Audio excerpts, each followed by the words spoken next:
সুপ্রিয় দর্শক, আসসালামু আলাইকুম। দেশ এবং দেশের বাইরে থেকে, প্রবাস থেকে, যে যেখান থেকে দেখছেন সবাইকে জানা আন্তরিক শুভেচ্ছা ও অভিনন্দন। এই মুহূর্তে অবস্থান করছি জয়পুরহাট জেলার নতুন হাট গরুহাট থেকে। আমি মোহাম্মদ ফিরোজ হোসেন আপনাদেরকে নতুন একটি শর্ট প্রতিবেদন দিচ্ছি। এই হাট থেকে ইন্ডিয়া বর্ডার 7-8 কিলোমিটার দূর হয়। অনেক সুন্দর সুন্দর বলদ আবাল গরু আসলে পার হয় এই হাটে।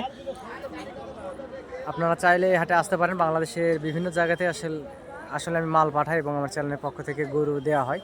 বাংলাদেশের বিভিন্ন প্রান্ত বলতে কি টেকনাফ থেকে তেঁতুলিয়া, এবং আমার চ্যানেলের পক্ষ থেকে গরু দেওয়া হয়। আপনারা চাইলে এই হাটে আসতে পারেন এবং যোগাযোগ করতে পারেন অনেক সুন্দর সুন্দর হাই কোয়ালিটি সম্পন্ন বলদ আবাল গরুগুলো আসলে নেওয়ার জন্য। এগুলা ইন্ডিয়ান বর্ডার ক্রস। যে বলদ আবাল গরুগুলো দেখতে পাচ্ছেন দর্শক, এগুলো হচ্ছে ইন্ডিয়ান বর্ডার ক্রস। অনেক সুন্দর সুন্দর কোয়ালিটি সম্পন্ন বলদ আবাল গরু আসলে হাটে উঠে থাকে, এবং আরও অন্যান্য জাতের বিভিন্ন কোয়ালিটির গরু আসলে উঠে থাকে।